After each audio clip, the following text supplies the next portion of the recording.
Another episode of Kickin It With Kunkel. If you haven't already, if you're watching on YouTube, please click like, subscribe, comment below. Let me know your thoughts. If you're watching on Fox Local, please share it. Let everybody know about Fox Local and download as well. So in the back half of this interview, I talked to Tim Settle, by the way. An incredible personality. I could have talked to him for like 35, 40, 2, 3 hours. But unfortunately, we had just about 10 minutes or so because he had to get to meetings. And if he's late to meetings, he gets fined. All that stuff, so I don't need that on my plate. On the back half, we're going to talk about the Texans, and I'm going to breathe life into the fact that this team, despite the offensive line issues, can get to the Super Bowl. We're also going to talk about the Rockets as well a little bit. But right now, enjoy this conversation. I'll see you in about 10 or 12.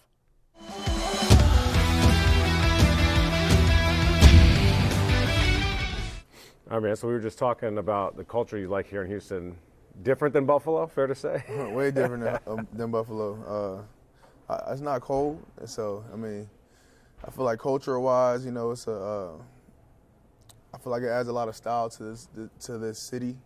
You know, as far as all the music guys, all the music people, all the celebrities from here, the attraction that it brings. You know, this is like the place to be. I call Houston and Vegas without casinos. Oh shoot. I like that. We could use a casino, at least a sports book around here. This one. You mentioned food twice when we were talking, though. Do you have a favorite spot in town? So it's just, I stay south of Houston. It's a spot in Pearland called Nishiki.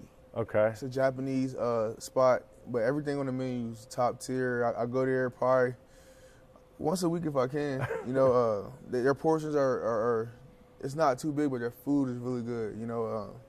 And as soon as you order the food, they cook it. They got this little sushi bar that they'll make it. And if you put an order in and you want to change something, they got to tell the people making the sushi to, like midway while they're making the sushi because their service is really good. But that's my go-to spot. They got if it's sushi or they got a good sea bass and they got a good salmon. Dang, fish guy. Yeah.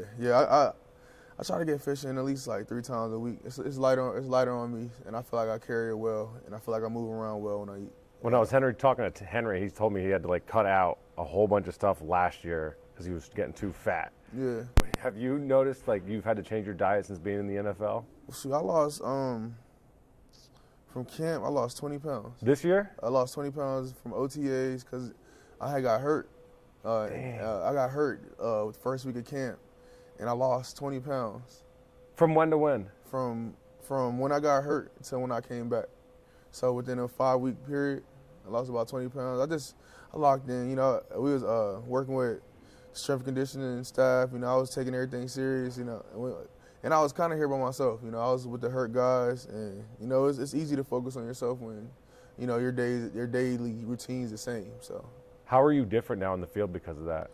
I feel like I move a lot faster. I feel like I'm way stronger. You know, I feel like my good attributes shows in the way I played off of me being able to trim down to a D tackle that plays in this scheme. You know, 315, in between 300, 315. You know, for inside guy, somebody that can get off. I feel like my speed was way I was way faster when I cut the weight down, and I feel like the coaches and stuff seen it. And I feel like they seen potential in me when I was able to cut down that weight. I mean, your numbers show it. You got 20 tackles this year, the most you've had in your career, and you've only played 11 games so far. Still a lot of football to play. 5 sacks, ties a career high. Why are you so good in this scheme? They make it real simple for us. You know, Coach, he's so direct with what he wants, and you know, it's not pretty, but when it's executed right, we get home. And you know, he's starting to have a faith in us where any of us can make a play. So, you know, the fact that he banks on us and the fact that, you know, he has that confidence in us, I feel like it gives us confidence within each other to play at a high level with each other. And then this D-line is probably the best D-line I've been on as far as, you know, just adjustments. Like this being able to make an adjustment mid-game if somebody don't like this, you know, to be able to talk to one another and be able to adjust. And I feel like it just helps us play faster, even faster. You know, I got all these guys around me and make it easy for me. You know, so when I execute my job and the quarterback's there, I mean, I feel like that's just the reward off doing the right thing. I mean, I feel like we saw that in the Cowboys game because there was no pressure on Cooper in the first half, like nothing. The dude was just standing there clean and tall. And I tweeted at half, I was like, I got a feeling like this defense is going to come out and like ruin this dude's life. at halftime, and everyone was like, yeah, all right, count, comedy, okay, maybe. I'm like, I'm telling you, like at halftime, D'Amico makes these adjustments. I don't know what they are. I'm not in there. Yeah. And we came out and we saw exactly what happened. Yeah. Like, what happens in that locker room? I feel like, we had way more energy this past week than we usually have. We had music going, everybody's loose, everybody's, just moving around, just everybody's, in happy spirits, good spirits. And, we knew that we needed to make big plays, coming in the second half because we weren't that good in the second half. And then first half. I'm just talking about second half in general. Oh, okay. Oh, yeah. So, that's been something that we've been working on. And, I feel like, when every cylinder, when every team, offense, defense, special team, when everybody's on one cylinder, we could be a really dynamic team. And I feel like, once one guy pops it off on the line, it's kind of like a domino effect. If you can tell, D Hunt got it going, then Nico, then I end up getting mine. The DB got his turnover, touchdown, all that stuff happens off of just one person getting home. Because once you get one sack, it come in bunches. So. I was a mouthy guy when I played on all my sports, so I feel like I know other mouthy guys, and I have a feeling you like to talk on the field. Yeah. Am I right? Yeah. And what happens, what were you saying in that Dallas game when nothing could go right for them? It's crazy because nobody really, I feel like I only talk to people that's trying to entertain me. So, if somebody's trolling me or... You need the attention. Yeah, so, somebody got to get my attention for me to start talking. Because that's why I don't play with a mouthpiece, just so I can talk. Just so I could talk my trash to anybody. So, but, I feel like when I was younger, I was way more, I was a little feistier when it came to, engaging in, altercations or conflicted arguments or something on the field. I was just so quick to engage in it. Now I just focus on just doing my job right. But if somebody comes somebody acts out of pocket, then I feel like I got to act out of pocket. So you got controlled aggression now. Have you had a line this year that made that guy laugh or someone on his team laugh yet? Because I feel like that was always my goal, was to get underneath the dude's skin, but also make his teammates laugh at him. No, when I'm talking to somebody out there, I'm being direct. I might say something that you don't like. And I feel like it's just, I feel like I'm still trying to earn my stripes and my respect throughout this league because this is my first time actually getting some consistent starting time. And, I feel like I haven't really got a chance to go against everyone yet. So I just feel like it's just part of my swag. But energy-wise, that's what I am. I'd rather have energy. I'd rather talk about how I play. It's interesting you point that out. That I think you're earning your stripes right now because no one really knew who you were when you got here. And I think we lost a handful of guys that we got to know in the middle of the line. For myself, it was I don't know what we're going to get from the middle of the line. And then it's Tim Settle's name. Damn, all right. Tim's doing a little bit of thing. Did you come in with a chip on your shoulder, having to prove yourself? Yeah. And did you guys as a unit? Yeah. Personally, my third year I had 5 sacks. Yeah. And I felt like the team I was on kind of faded away from me as far as I don't know. I didn't get that many. I feel like my pass rushing got took from me after my third year, and it was kind of hard to get back on track with it.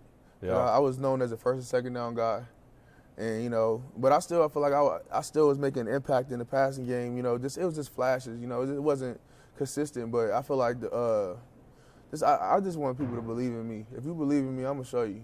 I feel like I've been overlooked ever since I was in high school. I didn't play varsity as a freshman. I was 250 pounds.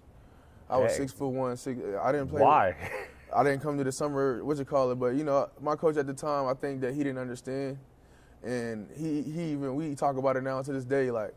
If somebody comes in there 250 and they ain't come to camp, he's gonna rock with them. Because I think by the third game he was trying to get me to play varsity, but I was so no, I'm good. And then my second year in high school, I just took off. I took how he took that situation and not let me play varsity as a freshman. I just took it personal and I just went up from there. And anything football, I'm gonna take personal.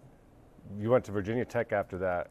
The Hokies ever gonna be good? Good again? What's up with the Hokies right now? You know Raheem Blackshear? Mm-hmm. Did you play with him? Raheem was my guy over in Carolina. I played with him in Buffalo. He came. Oh, okay. Yeah. So when he came out of Virginia Tech, I was with him. Explosive guy. That's my guy. And nobody really knows. I originated in Philly, and he's from Philly. So I feel like people from Philly, they kind of had that connection. that bond. A lot of Philly guys sit together.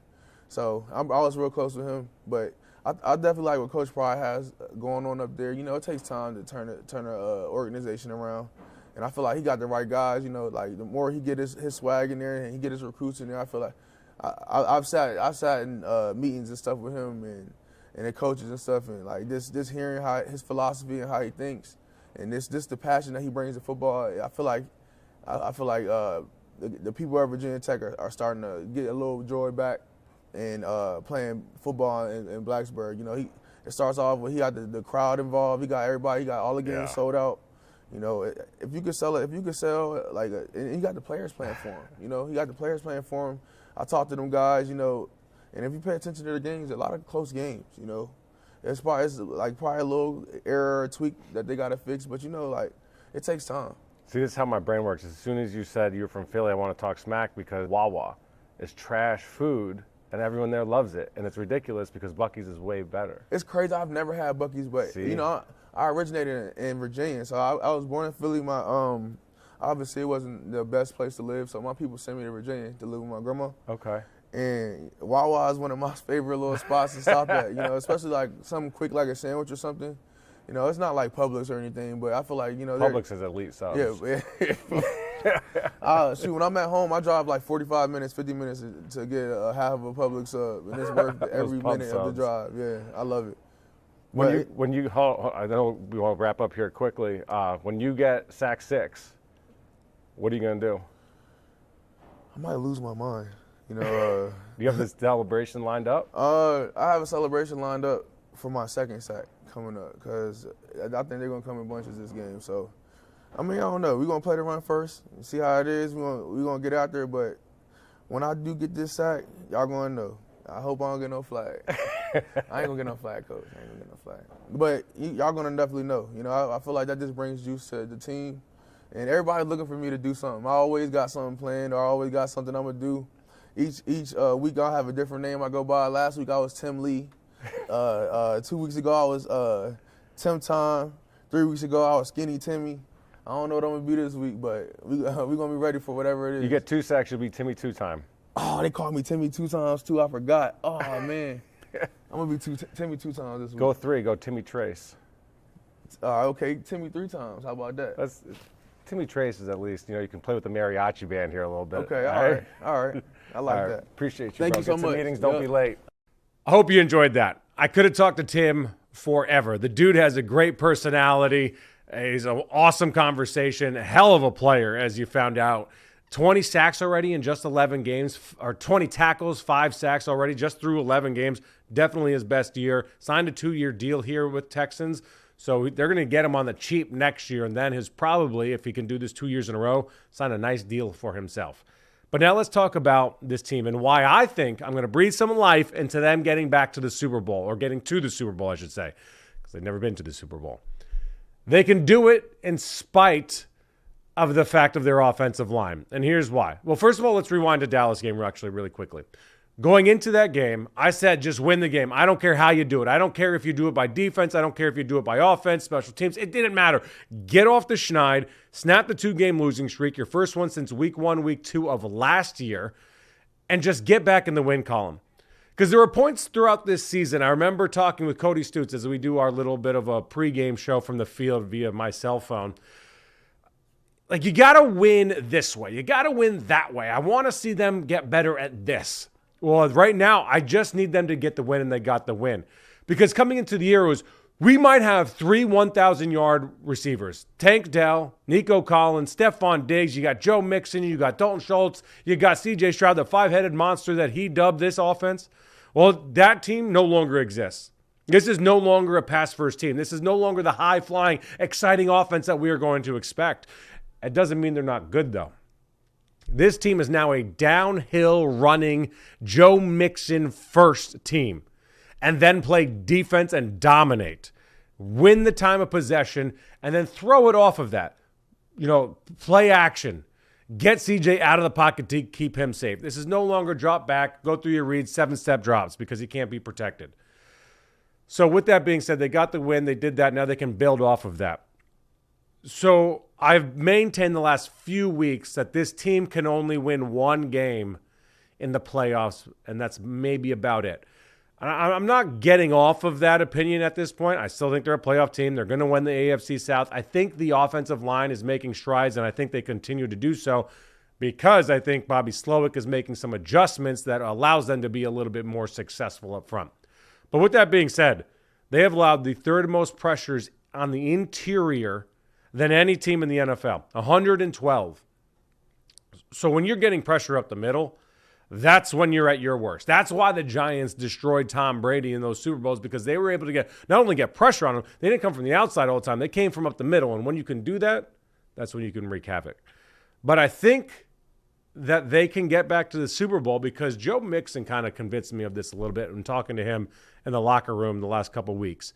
If you hit your stride at the right time and know your brand of football and play it really well at the right time, then you can make that run to the Super Bowl. And he has experience. He did that in 2021 with the Bengals.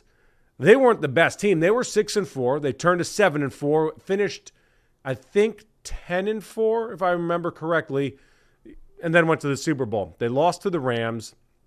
Aaron Darnold proved too much against a very bad offensive line with the Bengals. Joe Burrow was the most sacked quarterback in 2021, and they still went to the Super Bowl. Why does that matter? Because C.J. Stroud is the most pressured quarterback, or one of the top most pressured quarterback in the NFL right now. So if they can just mitigate that just enough to have success on the offensive line in the passing game, then you can get back to the Super Bowl, because this defense is legitimate. And right now they don't have Will Anderson. It looks like he might come back as of this taping. It looks like he might come back for the Titans game after missing 2 weeks, which, by the way, 2 years in a row that Will Anderson's season has been snake bit because of that MetLife turf against the Jets. Less than ideal. Last year they lost C.J. Stroud, Nico Collins, Will Anderson. This year they lost a handful of guys. Will Anderson's now missed 2 games.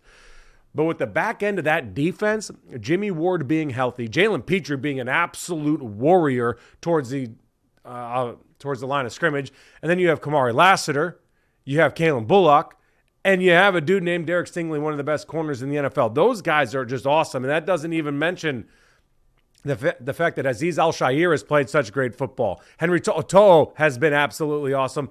Oh, and then the best part of the entire football team itself is the defensive line. Tim Settle, who you just heard from, Will Anderson Jr., Danielle Hunter, all the guys that rotate in and out.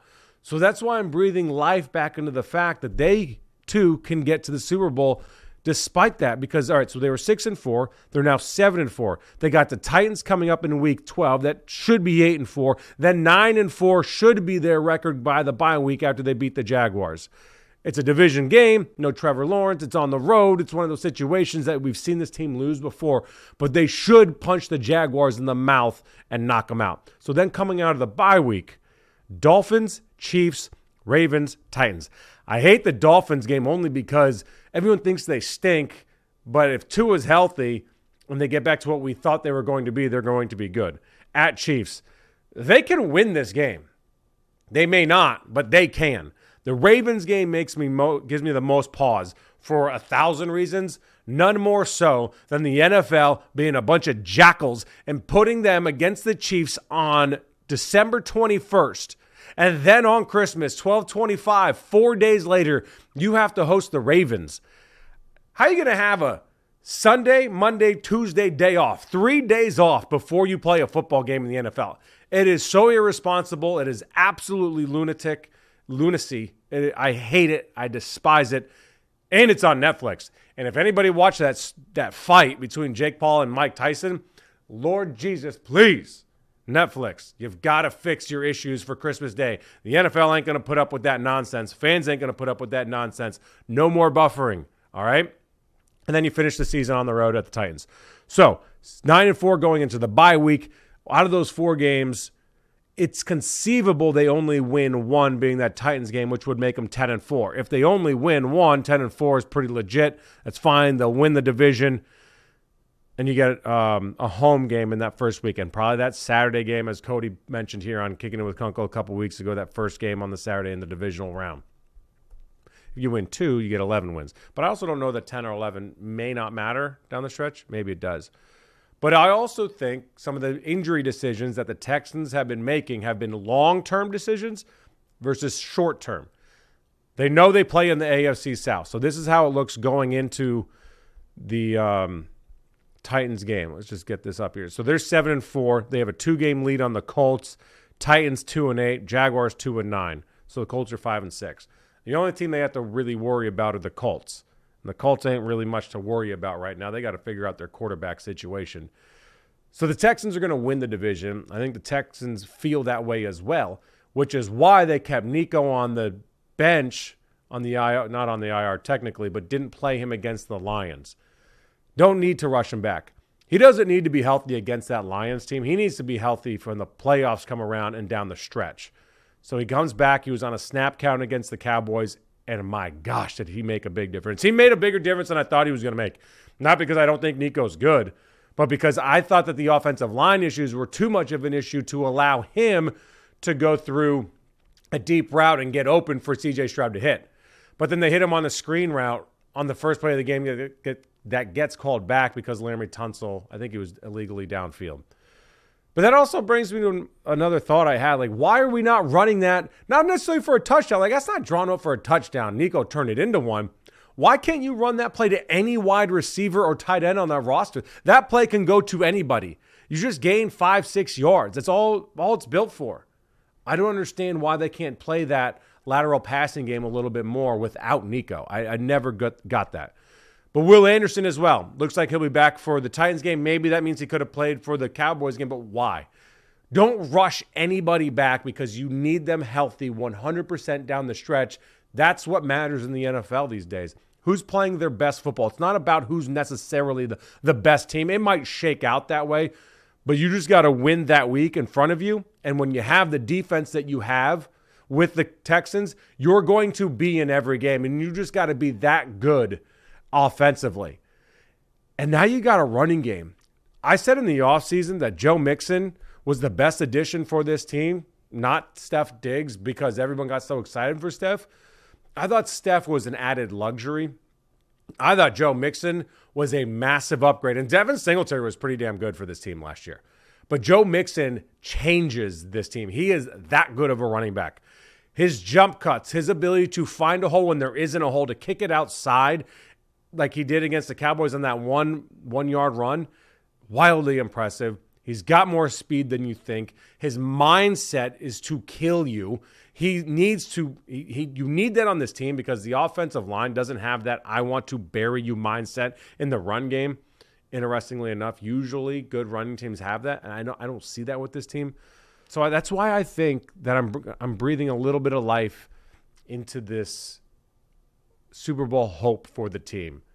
Because if they play their best football at the right time with that defense and the offense just getting a little bit better up front, then I think they can do that. Here's what Joe Mixon said about playing their best football earlier this week, by the way.